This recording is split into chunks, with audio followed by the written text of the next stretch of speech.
Muy buenas tardes desde el Ateneo de Santander en esta conferencia virtual del doctor José Ramos Vivas. Con esta conferencia concluye este año 2020, en el cual el Ateneo de Santander, en colaboración con la Universidad de Cantabria, con el Instituto de Física de Cantabria y también con el Centro Superior de Investigaciones Científicas de España, hemos tenido una programación que, desde mi punto de vista, ha sido muy interesante para que la programación del Ateneo no se limitara solamente a cuestiones relacionadas con el mundo de las letras y entrara de lleno en algo tan importante y tan interesante como es el área de las ciencias. Por lo tanto, con esta conferencia cerramos este ciclo anual de conferencias en colaboración con la UC, Universidad de Cantabria, y con el IFCA. Y está con nosotros, además, como he citado antes, de José Ramos Vivas, el conferenciante que nos va a hablar hoy de la historia de las bacterias patógenas. Está con nosotros también Alberto Ruiz Jimeno, habitual de esta sección en el Ateneo Santanderino y que es además el responsable del IFCA y fundamentalmente en nuestro Ateneo de esta programación científica. Yo, sin más, voy a pasar la palabra al profesor Ruiz Jimeno para que él presente al conferenciante de hoy, a José Ramos Vivas. Muy bien, pues muchas gracias, Manuel Ángel, muchas gracias al Ateneo y muchas gracias a José Ramos Vivas. Voy a ser muy rápido porque realmente lo interesante aquí es escuchar al conferenciante. Seguramente muchos ya le conocéis porque bueno, tiene muchos programas de divulgación activo. De hecho, tiene, si no me equivoco, ¿no? un programa activo en las mañanas en la Radio Nacional o algo así.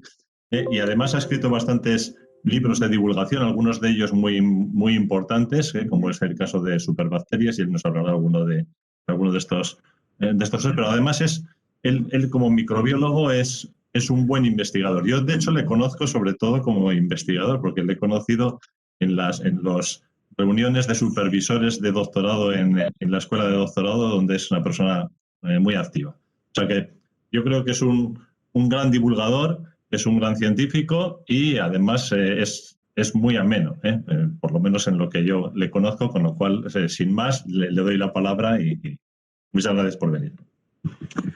Muchas gracias, Alberto. Bueno, sobre todo gracias a vosotros, al Ateneo, al IFCA, que de vez en cuando cuentan conmigo para estas charlas de divulgación. Me acuerdo de los cafés científicos a los que acudí, que me lo pasé genial. Así que es estupendo que en Cantabria se hagan estas cosas, ¿vale? Ojalá haya muchos más eventos de divulgación. Bueno, yo os voy a colocar ya la presentación, ¿vale? Y simplemente, bueno, espero que me escuchéis bien. Allá va, voy a compartir. Decidme si se ve bien. Sí. Vale. Voy a ponerlo en pantalla completa. A ver, ahora te veo a ti, Alberto. Vale, ¿lo veis ahora bien? Sí. Vale. Entonces, ahora voy a reducir para verla yo. Muy bien. Bueno, pues vamos allá. Bueno, esto es lo que veis aquí, es una bacteria que hoy en día es una de las que nos causa mayores problemas en los hospitales, ¿vale? Es una foto de microscopía electrónica de barrido de la bacteria Klebsiella pneumoniae.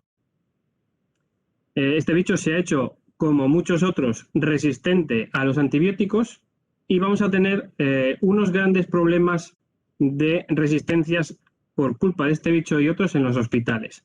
Pero hoy os voy a hablar no de las actuales, sino de las que llevamos padeciendo desde hace miles de años, ¿de acuerdo? Empezamos con las primeras señales de infecciones en humanos, ¿vale? Tenemos ya a los neandertales, a lo poco que queda de ellos en los restos fósiles, donde podemos encontrar que ya tenían caries, ¿vale? Los dientes que se conservan de los neandertales tienen señales de caries bacterianas. Pero las bacterias atacaban a muchas otras partes del cuerpo como actualmente. Por ejemplo, tenemos la tuberculosis, que dejaba en los huesos de los fallecidos por esta enfermedad unas marcas muy claras de que habían padecido la enfermedad. Cuando nosotros ahora recogemos o encontramos los restos fósiles, por ejemplo, de momias de hace 3.000 años o 4.000 años, vemos que algunas de ellas tienen restos de la infección por estas bacterias, con lo cual esto quiere decir que las bacterias que hoy en día todavía causan enfermedades, hace miles de años empezaron también a causar esas enfermedades. Una de las más conocidas, de las pandemias que ha sufrido la humanidad más conocidas, es la peste, ¿vale? Aquí os pongo en la primera página del libro que escribió Daniel Defoe en 1722, perdón, y lo veis ahí que se titula el Diario del año de la peste, ¿vale? Daniel Defoe, igual lo conocéis más por su seudónimo, Daniel Defoe. Pues Daniel Defoe fue el que escribió, por ejemplo, la novela Robinson Crusoe. Bueno, pues Daniel Defoe, cuando llegó la peste a Londres, tenía 5 años. ¿Vale? La gran peste de Londres ocurrió en 1655, más o menos. Es decir, en 1665, cuando Daniel Defoe tenía 5 años. Unos años después, en 1722, publicó este libro, Diario del año de la peste. Y en ese libro nos podemos hacer una idea de los padecimientos que tenía la población, ¿vale? Nos cuenta en él una serie de historias muy interesantes de lo que ocurría en el día a día con los enfermos de peste en la ciudad de Londres. Y por supuesto todo esto quedó reflejado incluso en las fosas comunes donde se enterraba a una cantidad enorme de fallecidos por la peste en aquella época. Por ejemplo, esto es una fosa común que se descubrió en Londres en los años 80 y fijaos, he señalado ahí con flechas dónde estaban los fallecidos por peste apilados en montones en esta parte de Londres. Esta otra diapositiva es de lo mismo, exactamente una fosa común de enfermos de peste que habían fallecido en Venecia. Como sabéis, la peste es una zoonosis, es una enfermedad bacteriana, pero que es transmitida por la pulga, que a su vez viene de las ratas, en concreto de la rata negra. Aunque hay otros reservorios en la naturaleza, el principal transmisor de las pulgas que llevaban la bacteria Yersinia pestis de la rata al hombre era la rata negra.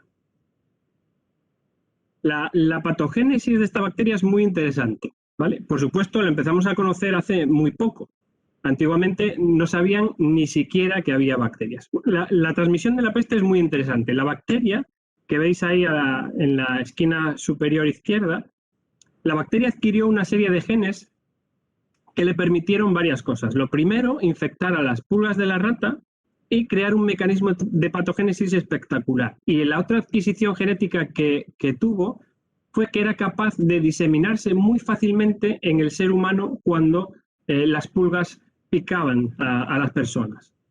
Si os fijáis ahí, veis lo que es un esquema de una pulga con su tracto digestivo muy simple y tiene un exófago que comunica la parte con la que realiza las picaduras con su tracto digestivo. Pues bien, ¿cómo se transmite?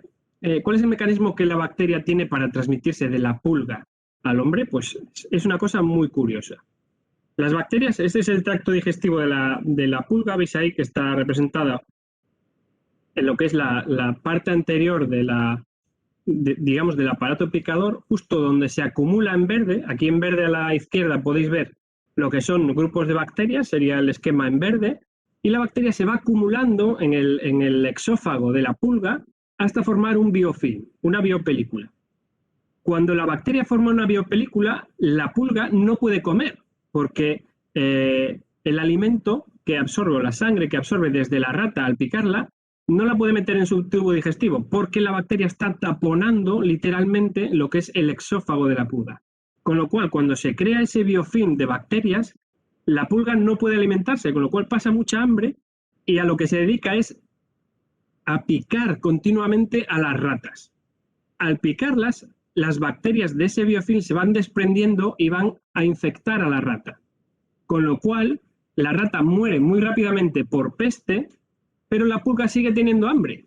Con lo cual, ¿qué hace? Pues se va a buscar otro alimento. Y cuando ha acabado con todas las ratas, pues no se le ocurre otra cosa que saltar y picar al humano, que tiene una piel mucho más fina incluso que las ratas. Por lo tanto, la bacteria ha conseguido un mecanismo por el cual induce el hambre en las pulgas para que éstas continúen picando aunque hayan matado a la rata y continúan picando al ser humano, con lo cual pues nos podemos imaginar lo que padecían en la Edad Media en ciudades donde había pues unas condiciones de salud muy malas y había una población de ratas bastante grande. Pues, como os podéis imaginar, había pues, una auténtica pandemia de peste en las ciudades a las que llegaban las ratas que llevaban a las pulgas que a su vez llevaban a las bacterias Yersinia pestis.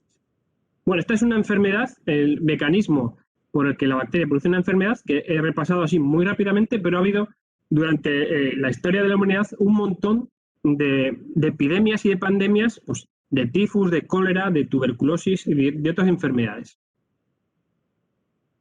Hasta bien entrado el siglo XIX, las enfermedades infecciosas se creían, la mayor parte de la población creía que las enfermedades infecciosas se transmitían por lo que llamaban miasmas, ¿vale? Desde la antigua Grecia hasta mediados finales del siglo XIX, solo existían básicamente como mecanismo de transmisión de las enfermedades infecciosas los miasmas. ¿Qué son los miasmas? Pues en aquella época se creía que los miasmas eran simplemente vapores que emanaban de cualquier animal muerto. Cuando se moría una persona y desprendía olor, pues eso era un miasma y tenían, para aquellas gentes, esos miasmas tenían la capacidad de transmitir esa enfermedad que había matado a aquella persona. Podía ser una persona muerta o una rata muerta o un animal muerto, cualquier cosa que moría desprendía olor y vapores a los que denominaban miasmas, con lo cual los agentes infecciosos, hasta bien, como repito, hasta bien entrado el siglo XIX, se denominaban miasmas, que eran ni más ni menos que vapores u olores que eran capaces de contagiar las enfermedades a las personas, ¿vale? En el siglo XVII llegó este personaje que se llama Antonio van Leeuwenhoek, que era un comerciante de telas en los Países Bajos que era muy aficionado a crear lentes, ¿vale? Creó una especie de lentes con las cuales procedía a observar pues, todo lo que se cruzaba en su camino. Y como vio muchas cosas interesantes, pues lo que decidió fue escribir a la Real Sociedad de Londres para transmitirle esas cosas que veía a través de sus lentes. Las cartas que escribía Leeuwenhoek le llegaban a Henry Oldenburg, que por aquellas era el presidente de la Royal Society. Y Oldenburg lo que hacía era traducir las cartas del alemán de Leeuwenhoek al inglés para publicarlas en la revista de la Real Sociedad Británica, ¿no? De la Royal Society. Este es el aparato que utilizaba Leeuwenhoek y que muchos denominan microscopio, pero realmente no era un microscopio, porque en los microscopios, tal y como los conocemos, lo que se hace es acercar el objetivo a la muestra. Sin embargo, el aparato de Leeuwenhoek, este tipo de lente, lo que hacía era acercar la muestra a la lente. Si fuera un microscopio, acercaría lo que es la lente a la muestra. Pero en este caso lo que hacía era acercar la muestra a la lente. Por eso no era exactamente un microscopio, aunque hay mucha gente que dice que fue el inventor del microscopio. El microscopio ya estaba inventado. La ventaja que tenía era que esta lente era tan potente que conseguía incluso mayor magnificación que los microscopios sencillos que había en aquella época, pero no era un microscopio en sí, ¿vale? Aquí se ve el mecanismo por el cual era capaz de observar los espécimens que se cruzaban en su camino, ¿no? Colocaba ahí, pues, o bien en una gota de agua, o bien observaba insectos, observó todo tipo de seres vivos, escribió lo que observaba y enviaba esas cartas a la Royal Society de Londres para que las publicara, ¿no? Desde la Royal Society todo esto le parecía impresionante porque nadie había conseguido visualizar lo que veía este hombre, con lo cual cada año le pedían que escribiera más y más cartas. Escribió un montón de cartas. Esta es una de ellas, esta es una carta típica que se puede encontrar en un libro que tenéis ahí abajo, de Double Clifford, ¿vale? Que es quizás el libro más completo que hay sobre Leeuwenhoek, ¿vale? Ese es un extracto de la carta número 6. Y, por ejemplo, esta traducción de Henry Oldenburg, de la carta número 18, que quizás es la más famosa de Leeuwenhoek. En la carta número 18 escribió decenas y decenas de cartas. En la carta 18 habla por primera vez de los animálculos, ¿vale? Que nosotros, digamos que lo traducimos como bacterias. En aquella época los animálculos eran los objetos vivos más pequeños que se movían y que se podían observar a través de las lentes de Leeuwenhoek, ¿vale? Así que la carta 18 es una de las más famosas. Pero, como os digo, escribió muchas otras cartas. Incluso llegó a hacer cálculos de cuánto medían esos seres vivos diminutos. Y aplicaba una sencilla regla de 3. ¿Perdona? ¿Va bien? Vale. Se oye bien, ¿no? Sí, sí. Vale. Bien, pues lo que os decía, aplicaba una sencilla regla de 3. Medía lo que es la superficie de su ocular y hacía unos cálculos para calcular cuánto medían las partículas pequeñas que veía moviéndose, pues, en una gota de agua o en tierra o incluso en vinagre, ¿no? Y así podía saber más o menos qué tamaño tenían las bacterias y cuántas bacterias, por ejemplo, había en una gota de agua. Esta es otra de sus cartas famosas, la carta número 39, y es la primera carta en la que alguien en la historia dibujó a bacterias, ¿vale? Concretamente, esas 5 formas de bacterias que veis ahí son bacterias que observó en su saliva, en su sarro bucal, ¿vale? Cogió sarro de su boca y observó lo que había ahí y dibujó las primeras bacterias. Por eso la carta número 39 es quizás la más famosa de las que escribió, porque por primera vez alguien dibujó microorganismos, bacterias en concreto, y lo dio a conocer al público. Por supuesto, desde Leeuwenhoek hasta Jon Snow, que es el siguiente personaje del que os voy a hablar, pues pasaron más de 100 años. Y todo el trabajo de Leeuwenhoek parece que no llegó a la sociedad. En parte porque él lo tenía como un hobby. De hecho, siempre que venía alguna visita, él le enseñaba sus lentes y lo que se veía a través de ellas, pero nunca llegó a, por ejemplo, preocuparse si había alguna correlación entre lo que observaba esos organismos diminutos y las enfermedades infecciosas, por ejemplo. Pero Jon Snow sí que lo hizo, ¿vale? Sí que encontró una relación entre lo que podía haber en las aguas y la transmisión de una enfermedad que era el cólera, que por aquel entonces, a principios del siglo XIX, pues mataba a mucha gente, como os podéis imaginar. No hay que confundir a Jon Snow con Jon Snow, ¿vale? Jon Snow, el médico de la época victoriana, con Jon Snow, el de Juego de Tronos. Simplemente le falta ahí una H a Jon Snow. Bueno, esta es la pinta que tenía Londres en aquella época, ¿no? Tenía, pues, el río Támesis, que era muy, muy navegable, ¿vale? Y este es uno de los mapas que hizo para descubrir cómo la infección por cólera se transmitía a través del agua de una de las fuentes de Londres. Lo que hizo fue investigar primero autopsias. Era médico y realizaba autopsias de las personas que fallecieron en aquel brote de cólera en su clínica médica. Realizaba autopsias y se dio cuenta de que los intestinos de las personas que morían por cólera estaban muy dañados. Y entonces se le ocurrió que podía haber una relación entre el daño intestinal, algo que comían o que bebían esas personas, con lo que ocurría en la zona en la que había pues estos fallecimientos con personas que presentaban los signos de cólera. Entonces lo que hizo fue trazar un mapa en Londres señalando los puntos en los que habían fallecido personas en el brote de cólera de ese año, que fue espectacular. Y llegó a la conclusión de que había una bomba de agua en el centro de esa zona donde se daban todos los casos de cólera que podía ser la responsable de la transmisión de la enfermedad, ¿vale? Este es un mapa de la época de la ciudad de Londres, y hay muchas teorías que hablan sobre la posibilidad de cómo la bacteria Vibrio cholerae llegó a la fuente del barrio del Soho de Londres, a partir del cual bebían todos sus vecinos y pues comenzaban a ocurrir los fallecimientos.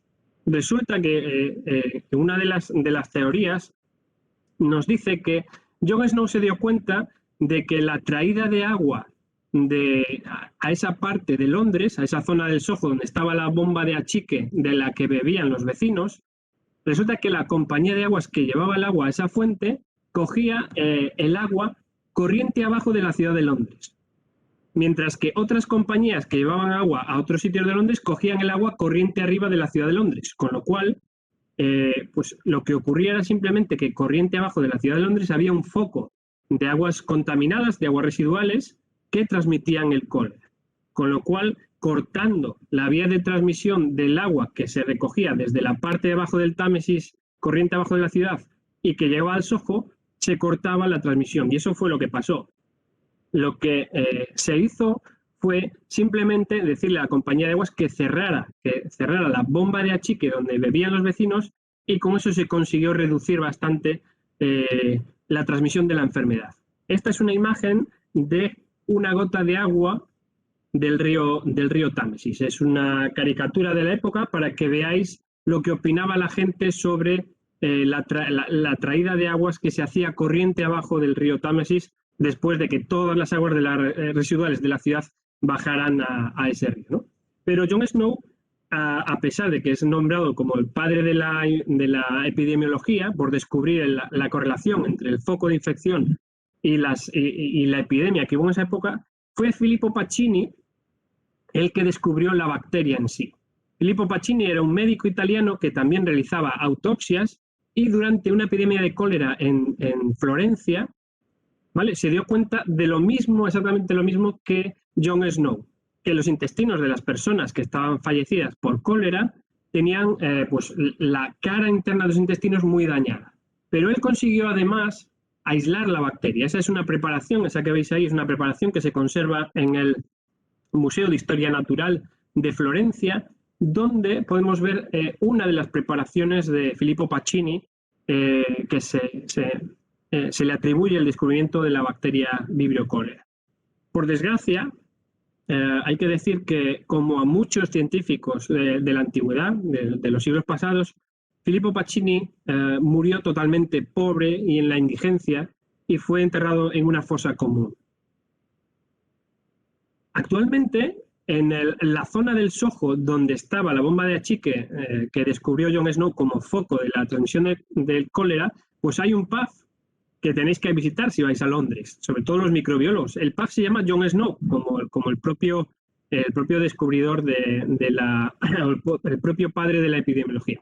Este pub está justo al lado de la zona donde en aquella época estaba la fuente de achique, que han vuelto a restaurar. Como veis ahí, la acera de la calle del pub es bastante nueva, y esa es la zona donde han ubicado una bomba de achique parecida a las que había en aquella época. Como nota destacada, bien, pues os diré que hay una sociedad en Londres que se llama la Sociedad Jon Snow, ¿vale? Y todos los años celebra en ese pub pues una charla, digamos una lecture, donde se habla de epidemiología y de salud pública, ¿vale? La Sociedad Jon Snow de Epidemiología, ¿vale? Es muy interesante que algunos, si vivís en Londres, podéis asistir ahí, no solo a tomaros una pinta, sino a la lección anual. Siempre eligen a un científico famoso para que dé una charla sobre epidemiología en ese pub.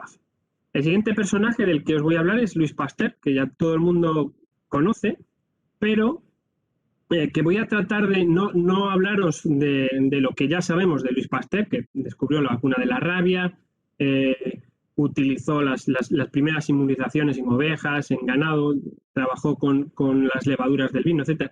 Todo eso ya lo sabemos. Entonces, simplemente al repasar los personajes voy a intentar poner algunas cosas que creo que no son tan conocidas de estos personajes. En cuanto a Louis Pasteur, pues, ¿qué decir de él, no?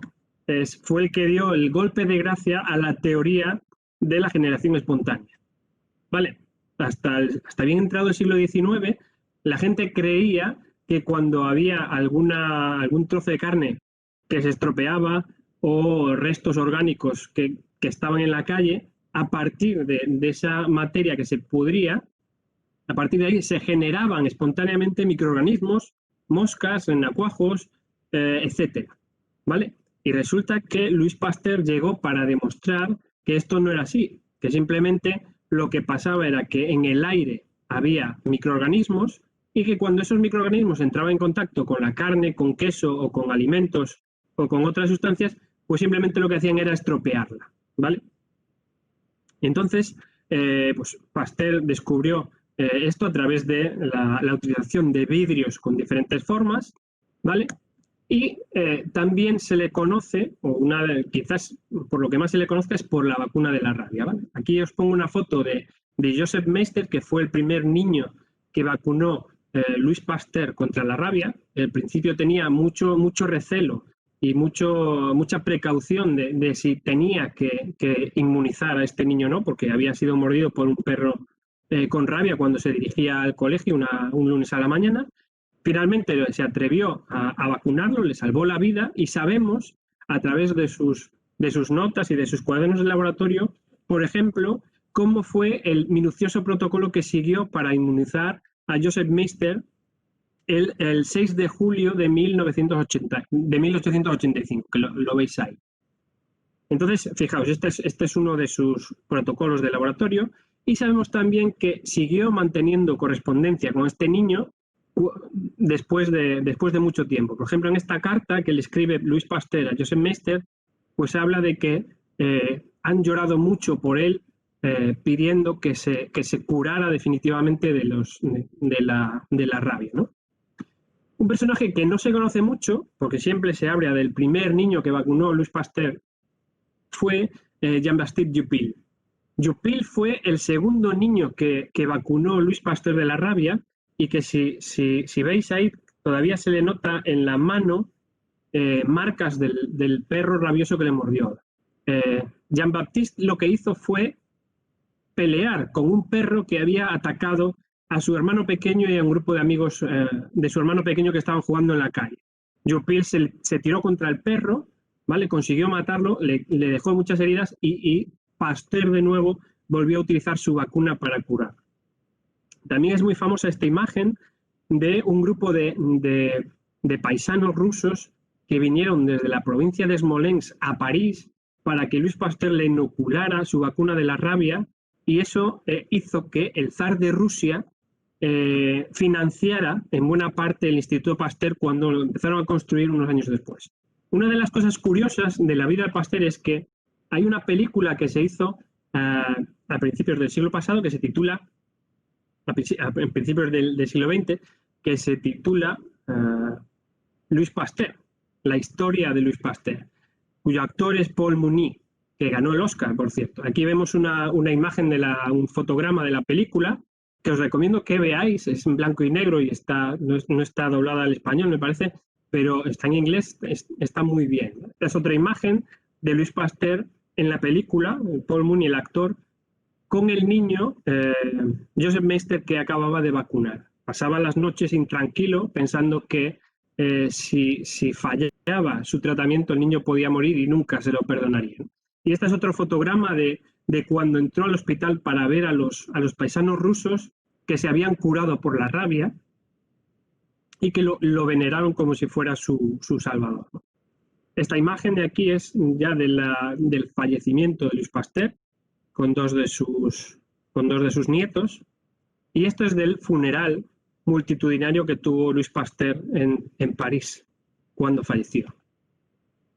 Una de las cosas que nos dejó Louis Pasteur, aparte de su microbiología, fue, cómo no, el Instituto Pasteur.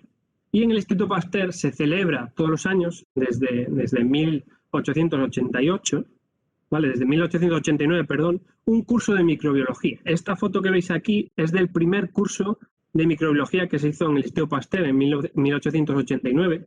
Y como veis, en la fila de abajo en el centro pues está Mechnikov, a su derecha está Rux y a su izquierda está Yersin, el descubridor junto con Kitasato de la bacteria Yersinia pestis.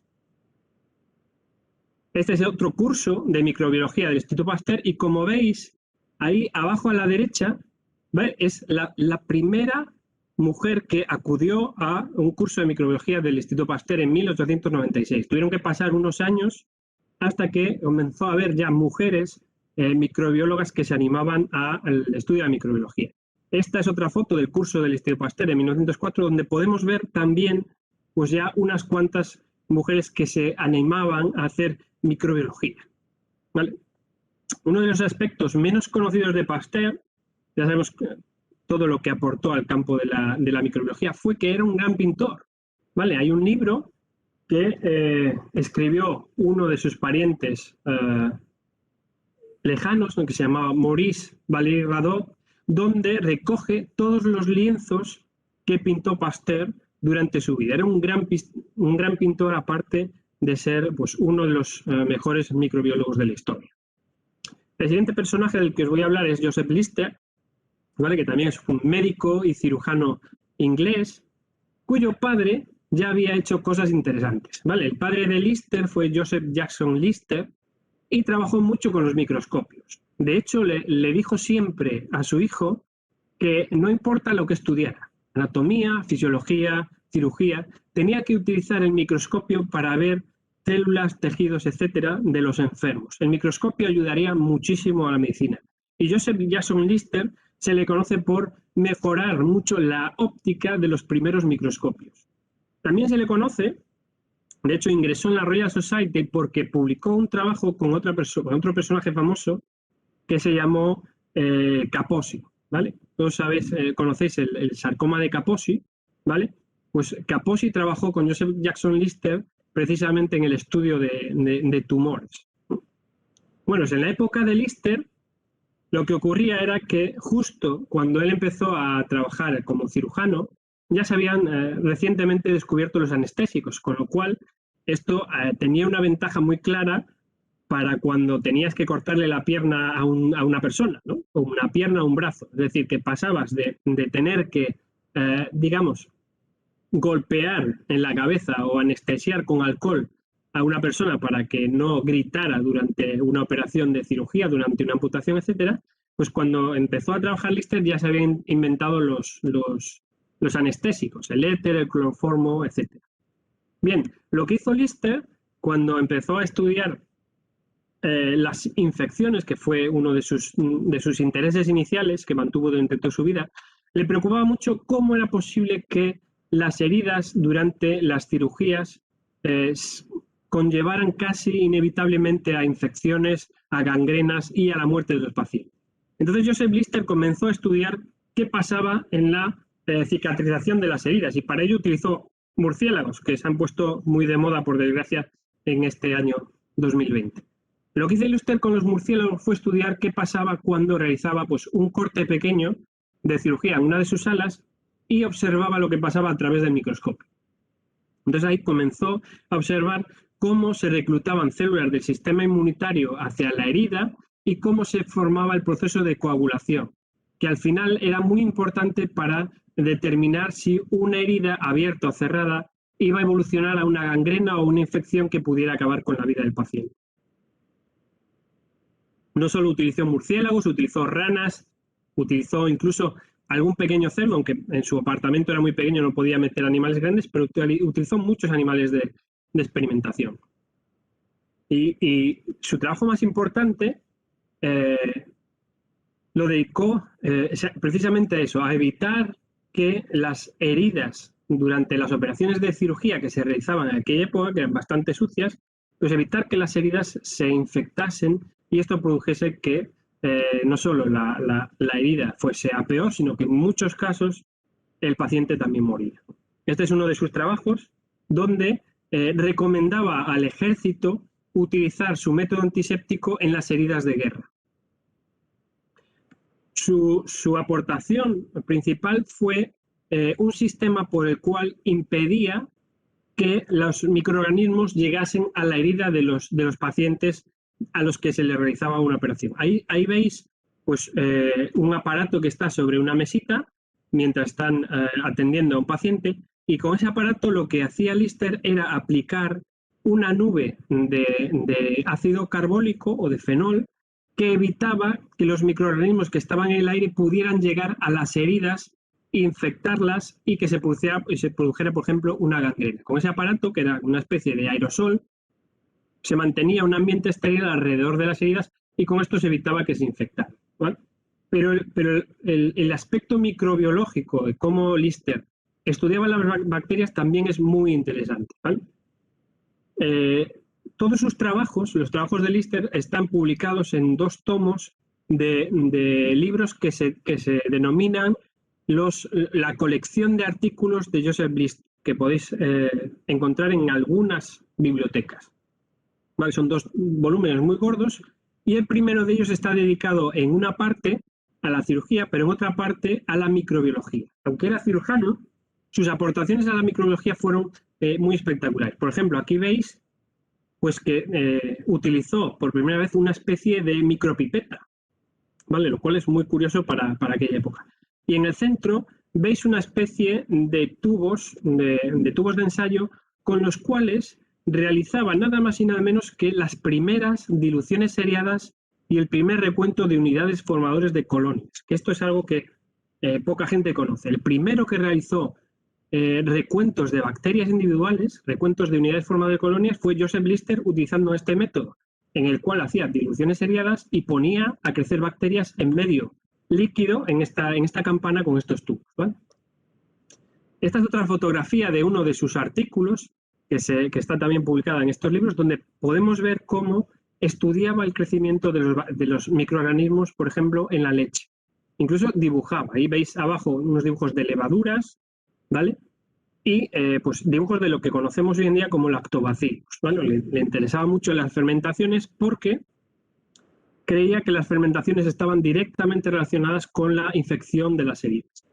De hecho, en su artículo principal, su artículo más famoso, que se titula El principio antiséptico en la práctica de la cirugía, nos dice, en la introducción del artículo, nos dice que la clave para que no se contaminen las heridas durante las cirugías de los pacientes es evitar que los seres microscópicos que están en el aire lleguen precisamente a esas heridas, con lo cual hay que evitar a toda costa que el aire entre en contacto con las heridas. Y para eso cita también, ahí lo podéis ver en la introducción, ahí podéis ver que cita a Pasteur. Los trabajos de Pasteur fueron absolutamente imprescindibles para que Lister correlacionara la infección de las heridas quirúrgicas con la presencia de microorganismos en el aire.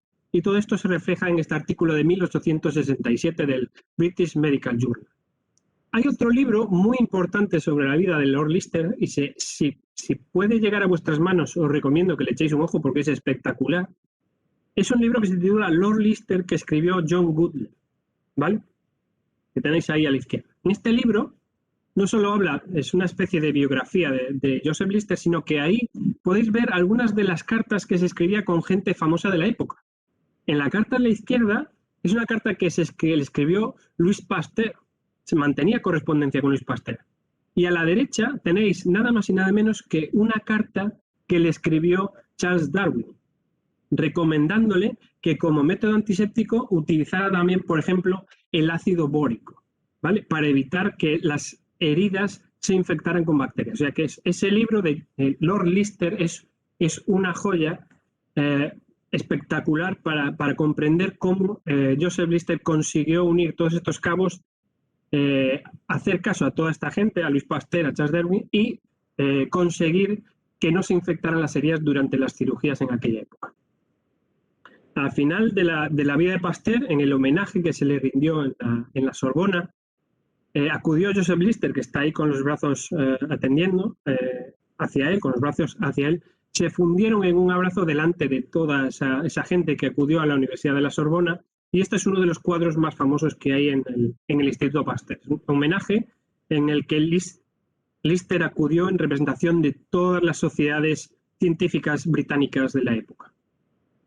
Esta es una de las últimas fotos de Joseph Lister en uno de los hospitales de Londres de la época, ¿vale? Y ahora os voy a hablar de Robert Koch, ¿vale? El otro gran, digamos, microbiólogo, aunque su escuela prefería llamarse bacteriólogo, ¿vale? Los bacteriólogos eran los alemanes y los microbiólogos eran los franceses. Louis Pasteur enseñaba muchas técnicas de microbiología.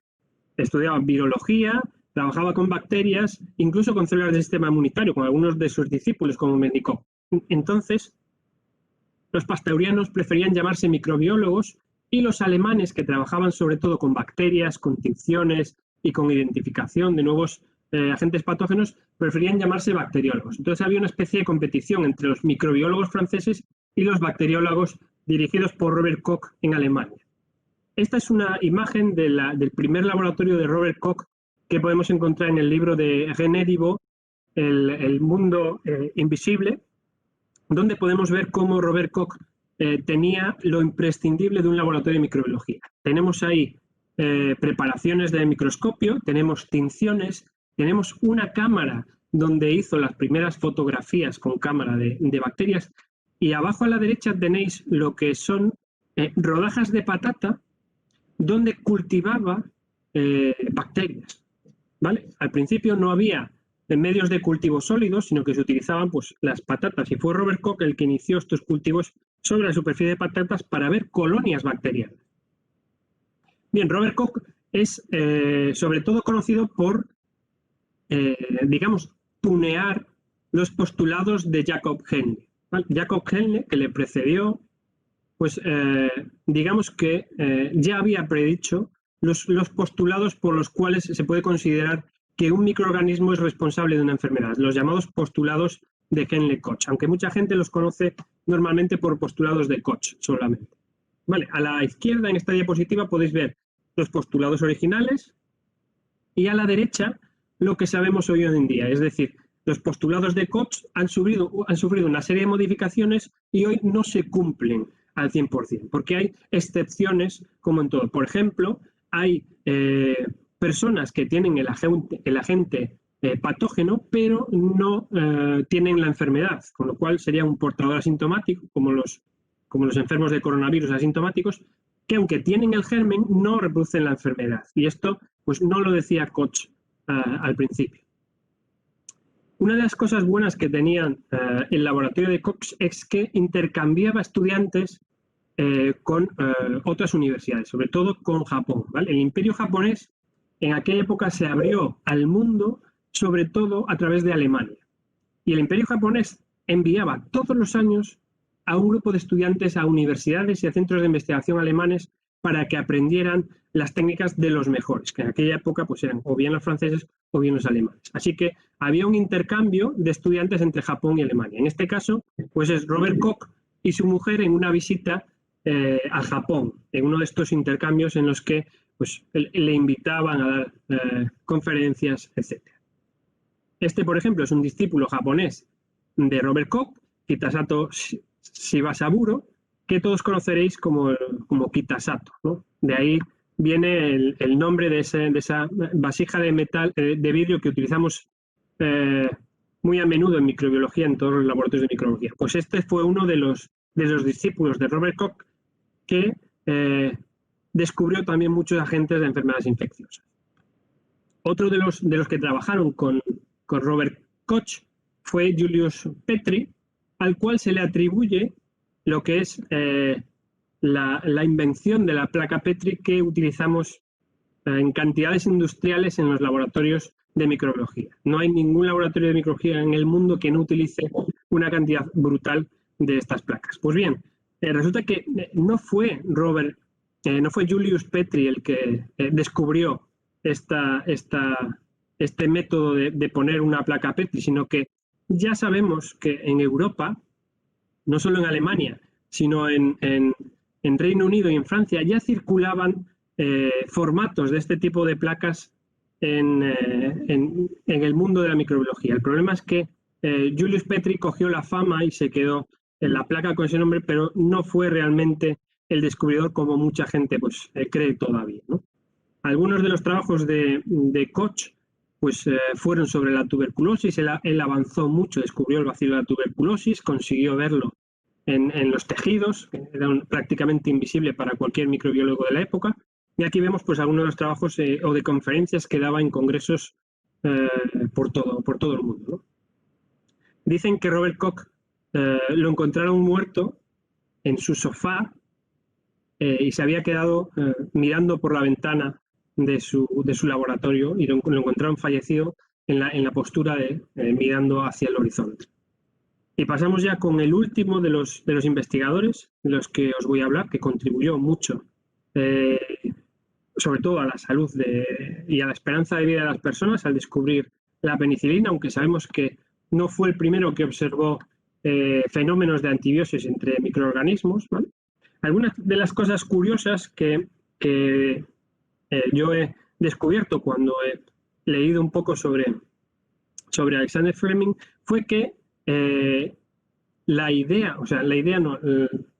momento eureka de descubrir la penicilina se había forjado durante años en todo el trabajo que había realizado anteriormente, ¿vale? Sabemos que Fleming luchó en la Primera Guerra Mundial. Ahí a la izquierda abajo podéis ver la persona más con uniforme más a la derecha es Alexander Fleming, que está a su lado su jefe de laboratorio, esa persona que tiene gafas, que parece más mayor. Bueno, pues sabemos que Fleming estuvo en un laboratorio de campaña en la retaguardia de la Primera Guerra Mundial del ejército inglés. El laboratorio lo podéis ver a la derecha. Y la persona que está mirando hacia la cámara es Alexander Fleming en su laboratorio de Bolonia, del bosque de Bolonia, donde tenía su sede el ejército, la retaguardia del ejército inglés. En ese laboratorio hizo varias observaciones que le ayudarían después al momento eureka de descubrir la penicilina, ¿vale? Una de ellas fue que durante la guerra, y esto quedó reflejado en las publicaciones que envió durante esa época, antes de descubrir la penicilina, pues una de las observaciones que hizo fue que le gustaba estudiar mucho las heridas de los militares que llegaban desde el frente con heridas horribles, por supuesto, de metralla y de balas, y él se ponía a estudiarlas y a obtener cultivos microbiológicos de esas heridas. Y una de las cosas que hacía era dejar las placas sobre la mesa pues varias semanas. Como veis ahí, esa es una foto del museo que hay del laboratorio de Fleming en Londres. Como veis ahí en el centro hay un montón de placas de cultivo microbiológico. Bueno, pues esto Fleming no lo hacía sin querer, no las acumulaba ahí porque sí, sino porque quería observar qué pasaba a lo largo del tiempo cuando dejaba las placas con cultivos microbiológicos con trozos de heridas de los pacientes de guerra, de cuando estaban en el hospital de Francia. Quería ver qué pasaba a lo largo del tiempo. Por lo tanto, en sus laboratorios siempre se acumulaban un montón de placas. Y eso sería muy clave, o sea, sería un asunto clave en el descubrimiento de la penicilina. Esta es la placa la famosa placa donde descubrió la penicilina. Como veis ahí, la mancha superior es un hongo que ha caído en esa placa donde hay colonias muy pequeñas de estafilococos. Las que están en la parte inferior están más blancas y más grandes, y las que están cerca del hongo parece que están como lisadas y estropeadas. Pues Fleming esa placa la había dejado unas semanas porque siempre tenía la costumbre de dejar las placas semanas encima de la mesa. Si no llegara a hacer eso, a lo mejor no hubiera tenido ese momento eureka. De lo que se dio cuenta Fleming fue de que el hongo estaba produciendo un compuesto que lisaba a las colonias de bacterias que tenía a su alrededor. Gracias a esto, pues esas dos personas que tiene ahí a su derecha y a su izquierda, Florey y Chain, gracias a esto consiguieron ganar el premio Nobel. Fleming, no era bioquímico, con lo cual le costó mucho intentar sintetizar y producir la penicilina. Para eso llegaron Florey y Chain en la Universidad de Oxford, que sí lo consiguieron, pero a los tres se les dio el premio Nobel. Y ya sabéis lo que pasa cuando te dan un premio Nobel, ¿no? Bueno, no sé si lo sabéis, porque seguramente no os han dado ninguno, pero lo que pasa cuando te dan un premio Nobel es que te invitan a dar muchas charlas. Y entonces a Fleming, por ejemplo, lo invitamos a venir a España en 1948. Y hay unas fotos muy interesantes de la visita de Fleming a España. Por ejemplo, esta en las Ramblas. Le ofrecieron un ramo de flores. Cuando viene alguien famoso a España, ¿dónde lo llevamos? Pues bueno, en Andalucía a un tablao flamenco. Aquí vemos una foto de Fleming con cantadores y con bailadoras. Los llevaron a una corrida de toros en la Plaza Monumental de Barcelona y lo llevaron, como no, a las bodegas de Jerez, donde hay una de las cubas firmadas por él en esa foto. Por supuesto, hay bacterias en todas partes, ¿no? Esto es una placa Petri gigante que hicimos un día en el laboratorio y como veis ahí, pues podemos cultivar las bacterias que tenemos, por ejemplo, en nuestra cara, ¿no? Solo hace falta pues, tener un tamaño de placa Petri, tamaño familiar. Bien, pues como veis ahí, las colonias de las bacterias tienen diferentes formas, tamaños y colores. Y se pueden utilizar para una cosa muy curiosa. Se pueden utilizar como óleos, ¿vale? Y, por ejemplo, se pueden hacer dibujos con las bacterias. Estos son dos dibujos que hicieron alumnas de un instituto de Cantabria con bacterias de nuestro laboratorio, con colores, y como veis ahí, pues se puede hacer como una especie de dibujo fantástico con las bacterias. Pues bien, estos son otros dibujos que hemos hecho en el laboratorio. Pues bien, esto yo pensaba que era una cosa espectacular y bastante nueva, utilizar bacterias para hacer diseños en placas de Petri.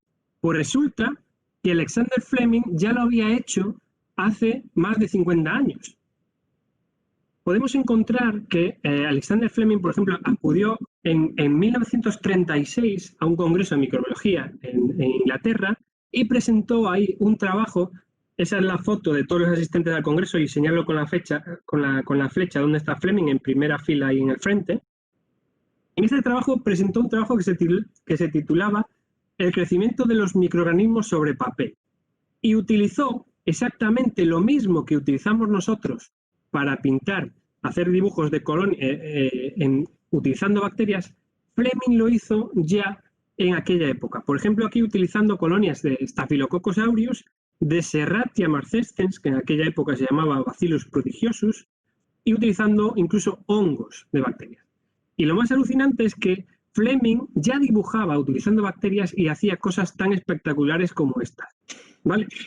Estos dos dibujos que hizo Fleming con bacterias los podéis encontrar si vais alguna vez al museo del laboratorio de Fleming en el Hospital St. Mary, donde él trabajó casi toda su vida, ¿vale? Que pertenece al Imperial College. Ahí podéis ver los dibujos que hizo Fleming con bacterias de colores. Estos son en blanco y negro, pero los originales están en colores, ¿vale?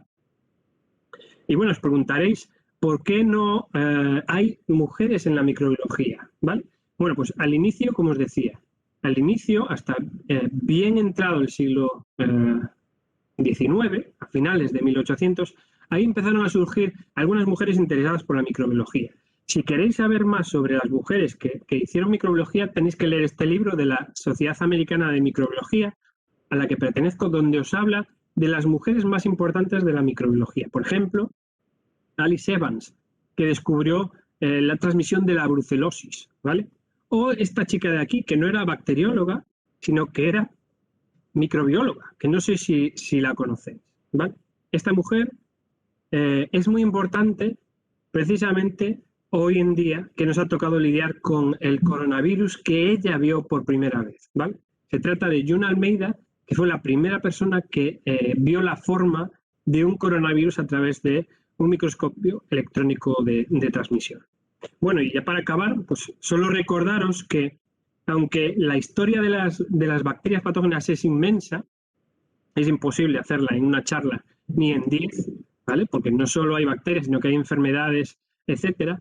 Pero os quiero recordar que tenemos hoy en día la herencia de la utilización de los antibióticos durante más de 70 años y que nos han traído un problema que yo denomino la otra pandemia, ¿no? Que son las bacterias resistentes a los antibióticos. Porque sabemos que si el aumento de la resistencia de las bacterias a los antibióticos continúa al ritmo actual, nos vamos a encontrar dentro de 30 años con que en el mundo morirán la friolera de 10 millones de personas por infecciones causadas por bacterias resistentes a los antibióticos. Si continuamos con la utilización penosa que hacemos de los antibióticos a este ritmo, quizás la pandemia más nefasta que tengamos dentro de unas décadas, de muy pocas décadas, será la resistencia de las bacterias a los antibióticos. Y ya para terminar, quiero deciros que pues de vez en cuando salen por televisión las noticias de que un grupo de investigadores descubren algo nuevo. Descubren un nuevo fármaco, un nuevo compuesto, una nueva molécula. Es decir, que hay descubrimientos científicos, ¿vale? Eso lo vemos de vez en cuando en el telediario. Pero para que haya descubrimientos científicos, y los podamos ver de vez en cuando en el telediario, tiene que haber científicos y tiene que haber investigación científica. Y tenemos que apoyar que haya científicos y que haya investigación científica, porque si no, no vamos a tener descubrimientos científicos. Así que es muy importante, sobre todo desde los poderes públicos, que son los que tienen capacidad para apoyar la ciencia, que se promueva la ciencia y la investigación científica, porque además lo dice nuestra Constitución. Hay que apoyar la ciencia y la investigación científica en beneficio del interés general, ¿vale? Pues con esto me despido y os dejo ahí mi dirección de Twitter para que me hagáis cualquier pregunta, me pidáis la presentación, aunque va a estar colgada en la página web, me imagino, del IFCA o del Ateneo. Y solo quiero deciros eso, que es un trabajo de todos, dejar un futuro mejor para nuestros hijos y para nuestros nietos. Muchas gracias.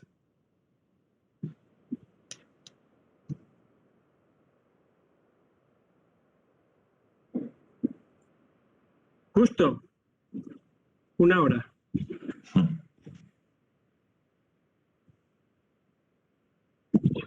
Ya está. Ya.